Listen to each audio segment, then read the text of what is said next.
everyone, welcome back to Liz Sews. Today we have a tutorial on what is quite possibly my most used pattern, and that is the orange lingerie Berkeley bra. If you followed my channel at all, you know that I make quite a few of Berkeley bras. It is a pattern that is definitely designed to use lace. So you can use a lace that is all one color like this one, and do a nice delicate little option.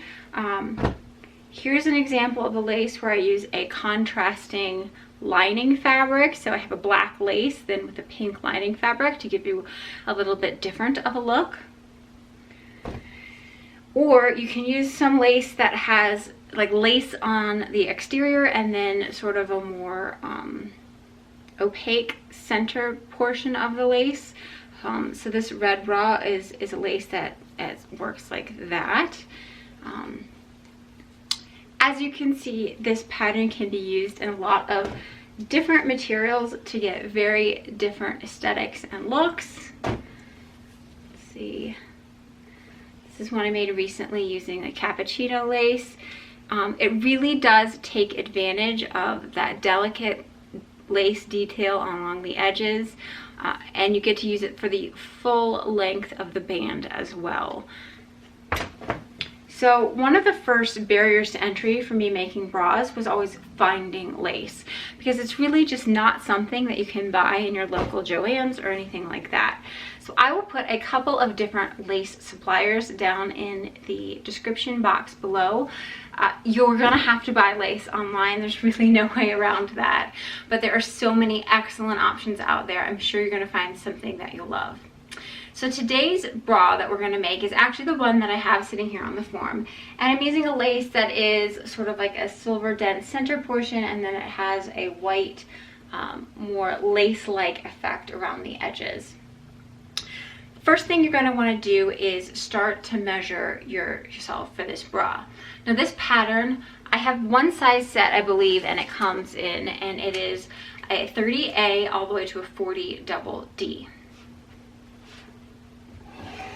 So the first thing you're going to need to do to measure is you want to place your measuring tape sort of parallel to the floor right underneath your bust. Now I would recommend that you have a nice fitting bra on when you're taking these bra measurements, but you don't want something that has a lot of foam or bulk that's up here. You want something that's just your natural shape but supported. So when you look at the underbust measurement, you're going to get that measurement. If it is a 1/2 inch or less, you want to round down. So let's say it's 32.5, you're going to round that down to 32. And if it's more than a 1/2 inch, then you round up. You're going to take that number, whatever your underbust measurement is, and you're going to add 4 inches to that if it's an even number, or you're going to add 5 inches if it's an odd number. So say your underbust was 31, you want to add 5 inches to get 36. If your underbust was 32, which is an even number, you would add 4 to get 36. To determine your cup size, you're going to need 2 measurements. The first is going to be your full bust measurement. So again, you want your measuring tape sort of parallel to the floor, and you want it to go around the fullest portion of the bust. So you're going to take that measurement and write it down. The last measurement you're going to need is the over bust measurement. So this should come up at an angle. You want the back sort of similar to where you took your over bust measurement or your full bust. You don't want that to move a whole lot, but then you want it to angle up kind of directly underneath your armpits and then up and over your chest. So you shouldn't have any of the breast tissue in this measurement. You want something that's really just a measurement of your chest cage. So you're going to take this measurement and write it down. And the difference between your over bust and your full bust is going to give you your cup size. So I get a lot of questions when I make these Berkeley bras about how I cut out the lace. So now I'm going to do something a little bit different, and we are going to cut out this bra together. So these are all of the pieces that are with the Berkeley bra. Now one thing you will notice is the way that this bottom band piece comes, it's all one piece. I have, however, broken this up into 2 pieces. So you have your cradle and then your back band. And the reason that I do that is I like to do the back band in a different material than what is on the front of the bra. So this band I'm going to do in a power net, and this is just going to be the stretch lace. So that's something that you can do. All you would have to do is sort of like mark on here, cut the pieces apart, and then add the seam allowance in, a 1/4 inch seam allowance. So it's a really easy alteration to make. So these are all the pieces. So we have the cradle, this is the bottom of the cup and the top of the cup, and this is the back band. So you'll have a piece that looks like this. This is going to be an internal part of the bra. It goes underneath the cups, and it just helps to sort of give you better shaping, and it's what's called a power bar. So this is going to be cut out of like a non-stretch material, like a tricot or something like that. And then this is the lining to the bridge. So again, this is an internal structure of the bra, and this is also going to be cut out of a non-stretch tricot.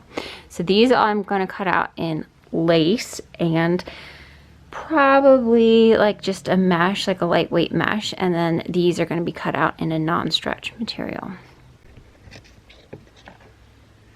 So we're going to need a couple of different materials. First, of course, we have the lace, and I'm going to show you guys how I place the pattern pieces onto the lace to get sort of the most pleasing design for what I think. But in addition to lace, you're going to need some structure to the bra. So I like to, especially with the Berkeley bra, it's sort of a comfortable bra. So I like to line the front portion of the band. Let's see. The front portion of the band, as well as the cut pieces and just a stretch lining, and that gives it a lot of movement and comfortability in the front of the bra. So with this lace, I have a couple of options. Obviously, I could go white or I could go gray underneath it. So it's got a light silver center, and then it has the white lace detail on the edges of lace. So if I take a piece of white lining, and I'll just look at that, and I like to drape it over my skin, obviously, because that's going to give me a better idea of how it's going to look on the body. And if I put this lace over top of it, I kind of feel like this lace gets a little washed out when it's backed in white. Like you don't get to see all of those details. So the other option I have is gray. So I'll put the gray against my skin. Let me lay this on top. And you can see how like the flower detail just comes out a little bit better when you have the gray backing. So I think I'm going to go with gray for this lace to back the cups. So in addition, I talked about needing a non-stretch lining, and you're going to need that just for the power bar and then the lining to the bridge. And on the non-stretch lining, I am going to go with white just because I don't have any gray available. And this is just a tricot that I picked up from Bravo Bello Bras, and I'll try to link that down in the description. You'll see it has very, very minimal stretch on this way, or actually no stretch on one direction, and then very minimal stretch the other direction. It's just ever so slightly, but it's, for the most part, it's a very sturdy, firm, stable fabric, even though it's very, very lightweight. I believe this is like a 15 denier if you're looking for something similar. So I'm going to use that to cut out these 2 pieces. And then finally, the back portion of the bra, I'm going to be using a power mesh, power net. I'm not really sure what the difference is. So this is one that I had picked up from Beware, and they actually sell these by, they say it's for one bra. So it's only a couple dollars, and it's enough to make one bra. I find that this piece of power net that they send me is often enough to make 2 or 3 bras, just depending on how good you are at adult Tetrising them.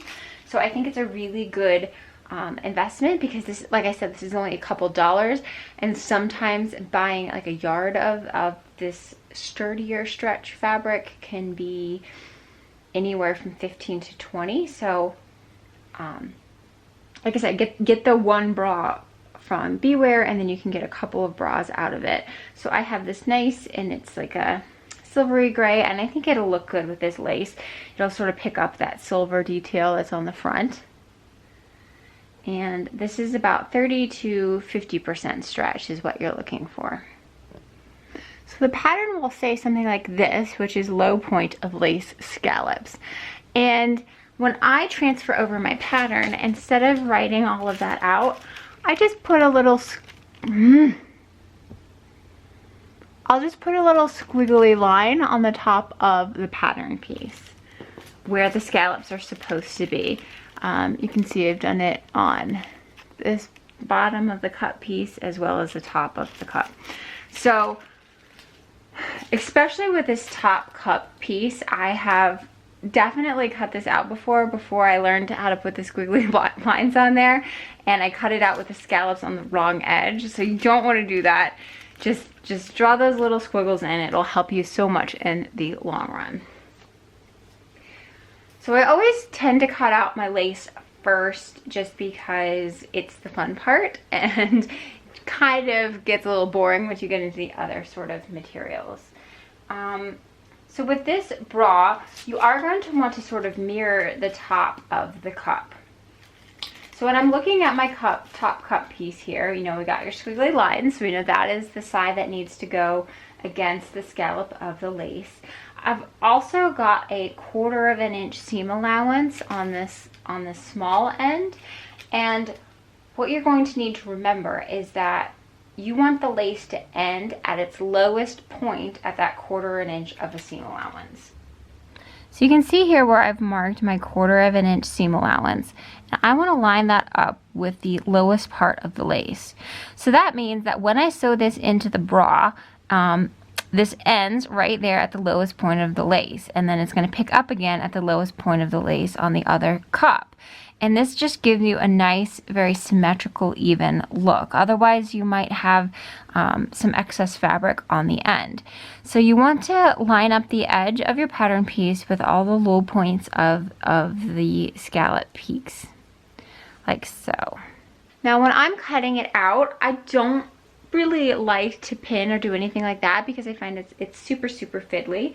I find the easiest way for me to do it is I will use my clear ruler for straight edges.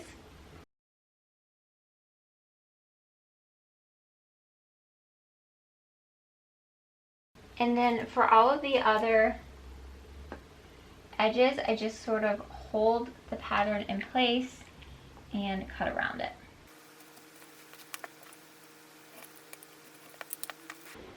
So now we have the top of the cup cut out. One thing that I do is when I'm cutting out the second cup, instead of using my pattern piece again, I will just take the piece that I've already cut out and turn it upside down and then try to match it up onto your fabric. So this is a bit of fussy cutting, so you're gonna have a little bit of excess, but I think that it's worth it in order to get such a clean, symmetrical look. So the primary things that are going to show up are these large flowers. So that's what I want to sort of mirror in the other side of the cup. So I just lay my lace on there and get a good idea. Okay, so that's where it needs to be in order to be symmetrical. We're going to have our low point of lace on this one. And then I can just put my pattern piece on and then cut the same way that we did the other one.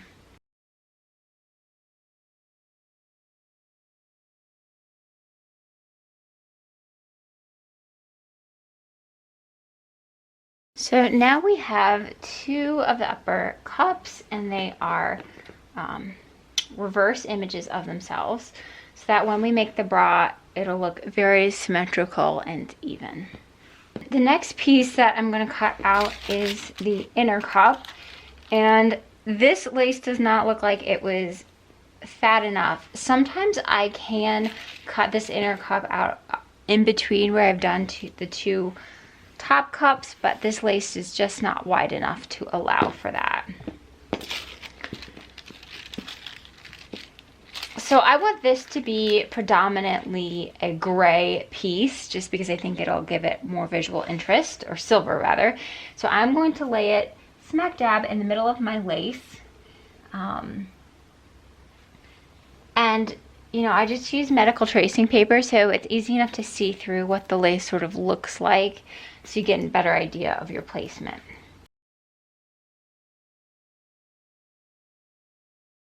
In particular, I find this is a pattern piece that I always get flipped and turned around. So it's super important on this one that you want to sort of mark your notches, just to help to make sure that you know what's the top and what's the inside.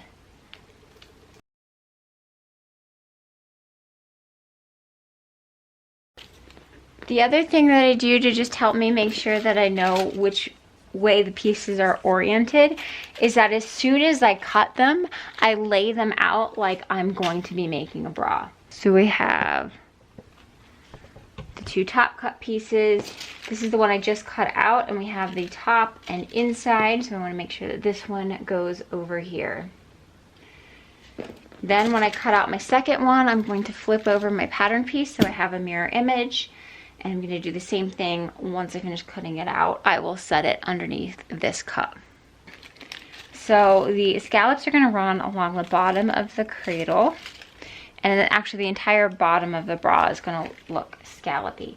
So just like we did for the inner cup, you want to find your 1/4 inch seam allowance on the inside. And I always do the center front is where I want the lace to end perfectly, just because I think that's the most visually apparent.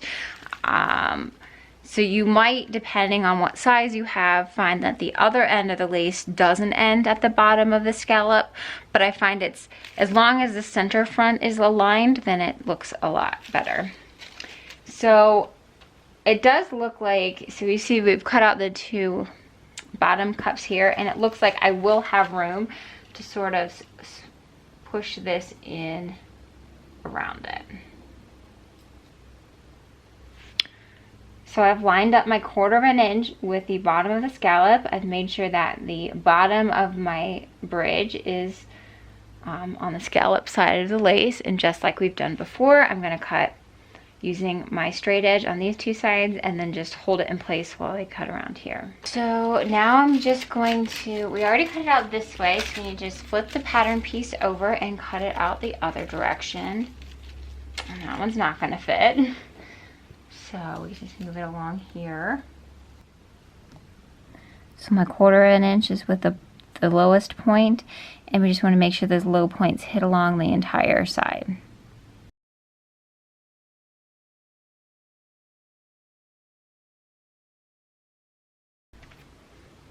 So next I'm going to cut the back band piece. So again, I'm going to bring out my power net. And if you look at it, you can sort of see rectangles, and you want the rectangles to be sort of going lengthwise. You don't want the longer end of the rectangle to go up and down. And that, if you can't really tell, the other thing you can do is just give it a stretch and sort of figure out which one has the most amount of stretch. So my rectangles are heading in this direction, and that's what's going to give me the greatest amount of stretch. And then I'm just going to cut this out. Actually, this looks like almost a square, so I'm not going to have to cut this end or this end. I'm just going to have to swoop here and here. I will say that this material is a little bit harder to cut with your rotary cutter, just because it stretches while you're cutting. So anytime you can find a ruler that meets that sort of curve, it's always better.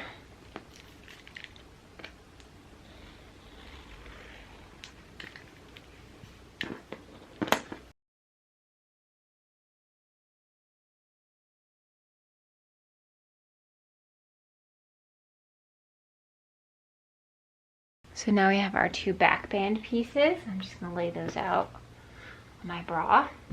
So this is pretty much everything that you're going to see from the outside of the bra.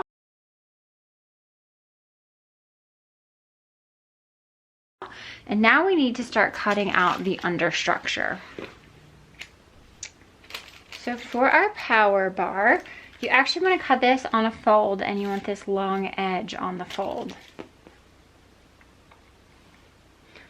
Again, I know this seems like a terrible waste of material because you end up cutting out all of these weird shapes, but it's so worth it to have that little extra oomph. And the way that the power bar works is that this is a non-stretch material. It's going to go along the side of the cup and sort of push everything towards the front and the middle.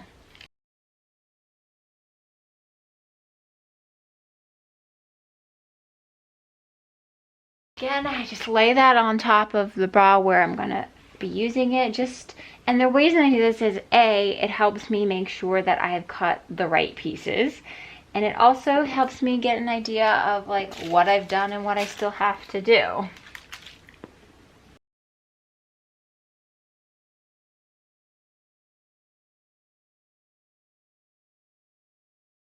So I have a piece that sort of looks like a shield, but it's going to go into the bra folded. And this edge, the folded edge, is just left open. The last piece we need to cut out from the tricot is the bridge lining. And just like we did for the power bars, this needs to be cut on a fold.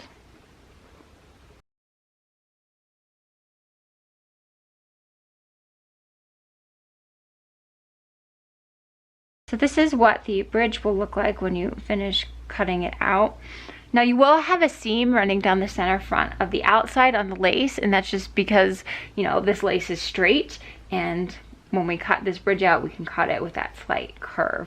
But this gives a really nice, strong back. Like, this is really where all of the strength in the bra is. It's gonna be right there in the center. So the last material we're going to cut out is the more lightweight gray mesh. Compared to the stretch that you're using on the back, see, this one is a lot denser. You can't really see through it very easily, whereas the lighter weight mesh is pretty see-through and ethereal. So I'm going to use this to line the front cradle as well as our two cut pieces. So pretty much everything I've cut in lace, I'm going to cut again in this stretch mesh, just to give that lace a little bit more structure and help it last a little bit longer. So here I finished cutting out all of my gray mesh, and I just lay it on top again so I can tell what I've done. And that should be all of the pieces that we need to make the Berkeley bra. You will of course need all of the elastics and findings. So the first thing you're going to need is skinny elastic, and that's used at the very top of the cup. You're going to need some underwire channeling. I like to use the plush stuff because I think it feels a lot more comfortable. That's going to be used obviously along the underwire line. You're going to need some straps. I'm using, I think this looks like a 5/8 of an inch strap, which is quite thick. So this should be fine. A 5/8 should be fine for larger cup sizes as well. You're also going to need some 2 rings and 2 sliders that are the same width as your strap elastic. You're going to need 2 different widths of picot elastic. So the skinnier one is going to be used along the top of the band and up through the underarm section. And then the wider picot elastic is used along the entire bottom of the bra. And then the last thing you're going to need is the hook and eye channel. So I have a 3x3, which is my favorite width. This might be too wide to use a 3x3, so I'll have to see. I might have some narrower ones as I'm moving along, but that's my preferred width. And the only thing that you'll need that I don't have here is the underwires to fit the pattern you're using.